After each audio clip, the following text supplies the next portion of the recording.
Hello everyone! Welcome back to my YouTube channel. For today's video ay tuturuan kita kung paano nga ba kumita online or offline man yan nang wala kang nilalabas na kapital na galing po mismo sa'yo.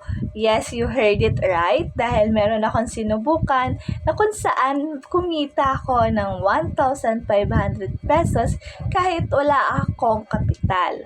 Ang ginawa ko lang po ay naghanap ako ng resources sa paligid ko na pwede kong magamit. Dahil meron akong kaibigan na nakita ko online na nag-post ng nagbebenta sila ng mga biik dahil yung inahin na baboy ay nanganak na at kailangan nila ma-dispose yung mga biik na yon.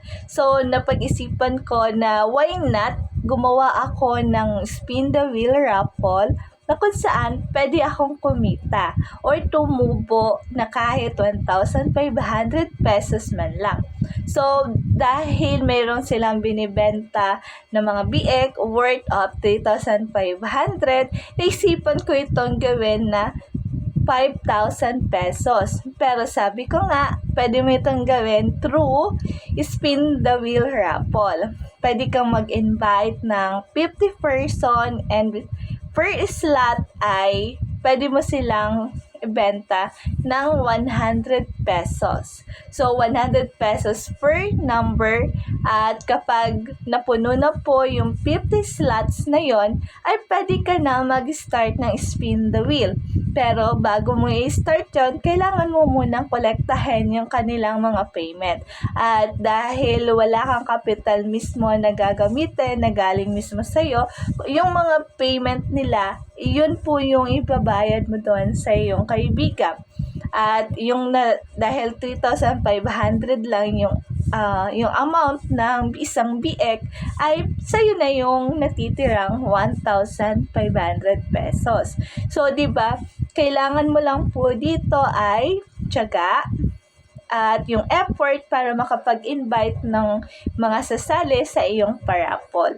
So, hindi siya napakahirap dahil kahit meron kang trabaho, kahit meron kang ibang business na ginagawa, ay pwede mo itong maging extra source of income na hindi ka po nahihirapan.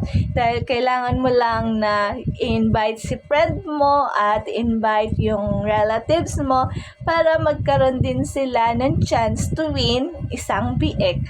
So, ang kinagandahan po dito ay magkakaroon ka na ng idea na sa pamamagitan ng mga raffle or spin the wheel raffle ay pwede ka magkaroon ng extra source of income. Biik man yan or anumang animals na gusto mong ibenta at mga grocery ay pwede ka pong magkaroon ng extra source of income. Ito lang po ay paraan para ma-develop yung iyong skills or kakayahan mag-isip kung ano yung mga resources na meron ka para magamit mo na magkaroon ka ng extra source of income.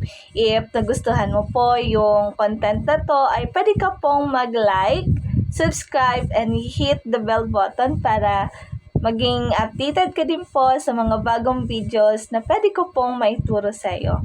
So, thank you so much for watching!